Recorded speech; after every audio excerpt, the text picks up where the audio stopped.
It is a pretty common belief that summer is the time in which the Earth is at its closest point to the Sun during its yearly orbit. This is false, at least for those living in the Northern Hemisphere.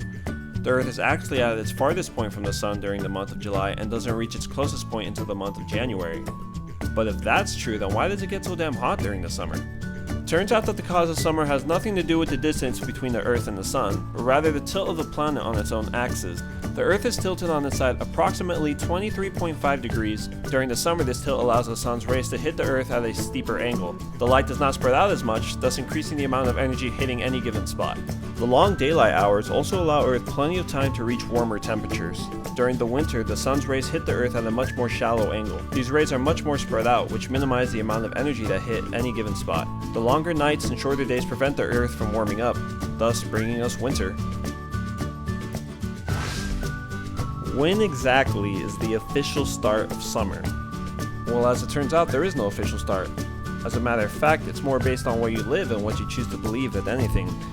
If you're a student, your most likely answer is to be at the end of your school year or when you reach summer vacation. If you live in the US, however, your answer might be after the Memorial Day holiday, which for many Americans marks the beginning of summer. If you wanted to take a meteorological point of view, the beginning of summer would be based on the annual temperature cycle, with the summertime being the warmest time of the year, grouping the months June, July, and August together for the Northern Hemisphere, and the months December, January, and February together for the Southern Hemisphere. However, if you were to take an astronomical point of view, the beginning of summer would be based on Earth's position in relationship to the Sun. This phenomenon is known as the summer solstice and is the day the Sun reaches the highest point in our sky. The day of the solstice is also the longest day of the year, and it occurs on June 21st in the Northern Hemisphere and on December 21st in the Southern Hemisphere. These dates are also what most people have agreed upon as the beginning of summer, as they are actually dated in most home calendars around the world. France's Eiffel Tower grows more than 6 inches every summer. This occurs due to something called thermal expansion, and it looks a little something like this. Now, even though I could probably do it, I don't want to sit here and make your brain pound from all the boring laws and equations that will come with it, so I'll just keep it quick and simple. The expansion of the iron makes the Eiffel Tower increase in height when temperatures go up and it contract when temperatures drop. This also happens to the Statue of Liberty, bridges around the world, and basically anything that's metal. We just don't notice it because the change is so small. Thermal expansion is also the reason we have outdoor thermometers, which let us know the current outside temperatures. Let's say for a second you wanted to know how hot it is outside, but you don't have a thermometer or, well, your smartphone. I know, you never don't have your smartphone, but let's just imagine for a bit. There's actually a way to find out the current temperature, and all you really need is a... How is this possible, you may ask? Crickets, like all insects, are cold-blooded and take temperature from their surrounding. This affects how quickly their muscle reactions can occur, and specifically a formula called the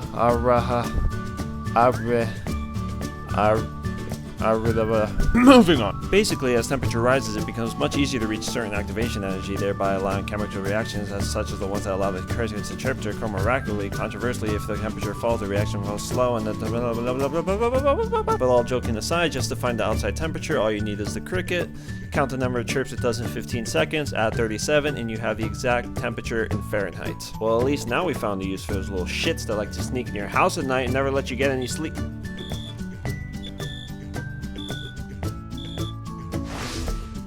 As I mentioned before, the day of the summer solstice is the longest day of the year and is the day in which the Earth receives the most sunlight. So then that would have to make it the hottest day of the year, right?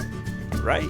Wrong. It's something called the lag of the seasons. It's basically a phenomenon in which the average air temperature at a certain spot of the planet is delayed until sometime after maximum or minimum insolation. In other words, the planet doesn't just heat up or cool down in a single day. Rather, it takes anywhere than a few weeks to a few months for the planet to reach its average temperatures, depending on where you live. The seasonal lag is greatly influenced by the vast amount of water found on Earth. An example of this would be if you've ever gone to the beach in early June, you may have noticed that the water was much colder than if you went, say, mid-July or August. This is because the oceans haven't had enough time to absorb energy from the sun yet, which helps it heat up over time. So in actuality, the hottest day of the summer doesn't come until later midsummer. In 1984, President Ronald Reagan designated July as National Ice Cream Month, and the third Sunday of the month is National Ice Cream Day. He recognized ice cream as a fun and nutritious food that is enjoyed by 90% of the nation's population. The higher summer temperatures make July the most popular month for ice cream, and more Americans buy ice cream in July than any other month of the year, each individual consuming an average of 5.5 gallons of ice cream per year. Alongside ice cream, watermelon is another summer's favorite, with the average American consuming around 15 pounds of watermelon per year. And yes, I just wanted to say the watermelon is a fruit. I don't care what your research or proof has to say about it, it's a fruit, damn it. If you were born near the summertime, you may have noticed that your birthday has been clumped alongside with a lot of other people. This is in fact not sheer coincidence, as in the United States more babies are born in the summertime than any other time of the year. Most babies are usually born 9 months after the harshest days of winter. Looks to me like a lot more than just Saint Nick was coming around that winter.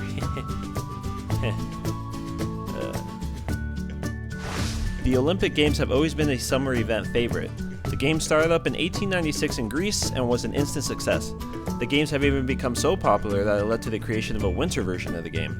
However, the origins of the game can actually be traced back to ancient times, as they were held for the first time in Greece more than 2,000 years ago. They were held in the honor of the Greek god Zeus, with the first ever game dating back as far as 776 BC. Of course, they were nowhere near as popular as they are today.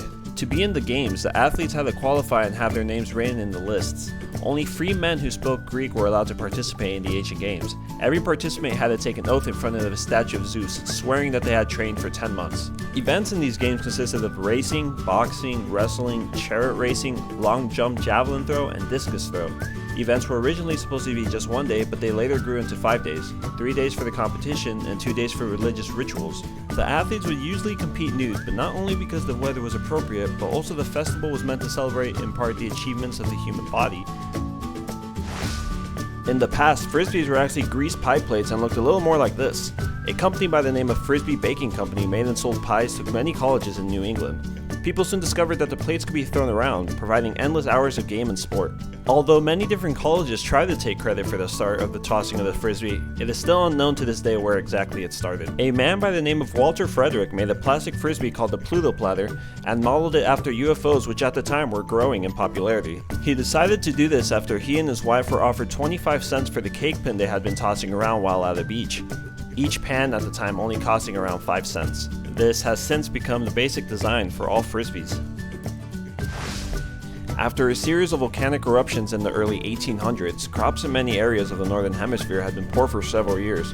The final blow came in 1815 with the eruption of Tambora, the largest eruption in at least 1,300 years. The eruption built up a substantial amount of atmospheric dust, causing temperatures to fall worldwide because less sunlight was able to pass through the stratosphere. The Earth had already been in a centuries-long period of global cooling since the 14th century, known today as the Little Ice Age, which caused a considerable amount of damage on its own. This caused the average global temperature to decrease as much as 0.7 degrees Celsius, which may not sound like a lot at first until you realize we're talking about the whole freaking planet. The results were major food shortages and riots all across the northern hemisphere, with the death toll reaching over 300,000 deaths in the following years to come. Because of these catastrophic events, the year 1816 has since been given the label the year without a summer. Glad to leave on a happy note. That's it for this 10 interesting facts video. If you know what I should be searching next, leave a comment down below and I might make a video on it. Thanks for watching.